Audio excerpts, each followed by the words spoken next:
Hello, I'm Phil Svitek, 360 Creative Coach, and in this episode, I want to talk about the idea of productivity, or I guess more specifically, hustle culture. Because there's a lot of people out there posting like, hey, if you don't come out of this quarantine with a new skill and whatever else, then you never lack time. You were just unambitious, basically, right? And I think I understand that some people, maybe not all people, but at least most people that I see post this, they're coming at it from a place of motivation. They're trying to put this out there and put truth and put a mirror up to your face and really get you going. And I think we have to be careful here because productivity ultimately is defined in many ways. For me, if someone comes out of quarantine having worked on themselves as a better person ultimately, then that's a form of productivity rather than a physical tangible thing, which in some cases you could argue is a new skill. But I also think for the people that are pushing back up against this side hustle culture and saying hey, right now it's not about gaining new skills, whatever else, it's about survival. I think for me that's too binary.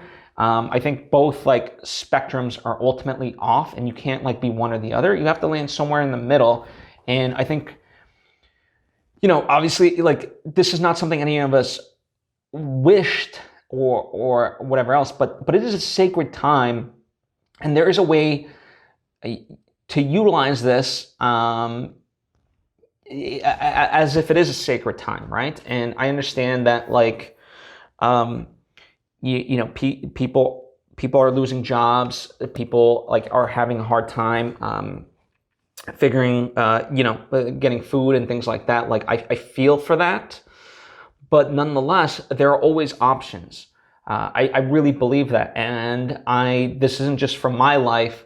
One of the great benefits just that we all have is books. Books to me are just incredible, and the way we get to learn from each other and share ideas. And so I look to, Viktor Frankl, who survived the Holocaust, and he writes about in Man's Search for Meaning how he found, he remained optimistic even in that time. So there are choices to make in life no matter what, and there's a way out no matter what. It's just how willing are you to go to those lengths to do something, and so if you're in a place of true hardship, then yeah, it comes down to what are your options and how you're going to get through this. And sometimes you gotta look for what those are. But to me, bitching and complaining is never going to get you there. And so we just have to, on both spectrums, really have to be careful, because I'll just continue to call it the hustle culture. You can't belittle, I don't think you stop doing what you're doing just because people aren't as privileged as you, but you just acknowledge that privilege and you try to help in your own way and continue doing what you're doing, because comparative suffering is never going to be, there's a term called comparative suffering where just because, let's say I'm in the place that I'm at, but I feel negative about something, it's it's not a good thing to try to compare it to somebody else's plight in life. No different than it is almost envy is another form of this, just on the opposite spectrum, where it's oh, you've got it so much better than me, and it's well, you've got it so much. Comparison just in general anytime is completely absurd and shouldn't be done. So that's one. On the opposite spectrum, if you do feel you're in a hard place right now, just know that you do have options. And it's tough for me to kind of really talk about in this sense because everything's very case specific. I try to generalize the various things that I'm seeing and learning in life with these various episodes.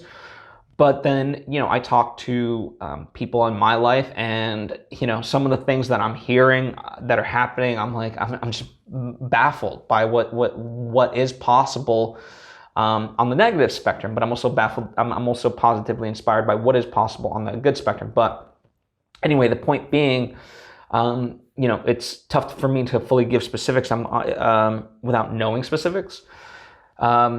So, in that sense, if there's anything that you are going through in life and actually need some guidance on, if you feel like I can provide that for you. I mean, I'm not saying I can, but I can certainly, and I'm willing to try. You are welcome to message me directly on social media at Phil Svitek, or if you go on my website, philsvitek.com, I have a contact page. You can kind of contact me through there. Again, I'm not saying like I'm the end all be all, but I do recognize that I am in a privileged place, and so one of the ways I honor that is to try to do my small part in this. And if you think I can help, I am happy to help. But also, the main point of this episode in particular is understand, like, redefine productivity for yourself, because it's not binary in that sense. Like it's far more nuanced, and whatever you define it to be as, that's what it is for you. No different than like, you have to define what success is for you. No one else can define that for you. So really stop and consider that. Anyway, thank you for taking the time to tune in. I hope this has been beneficial in one small way for you, and I hope to see you next time.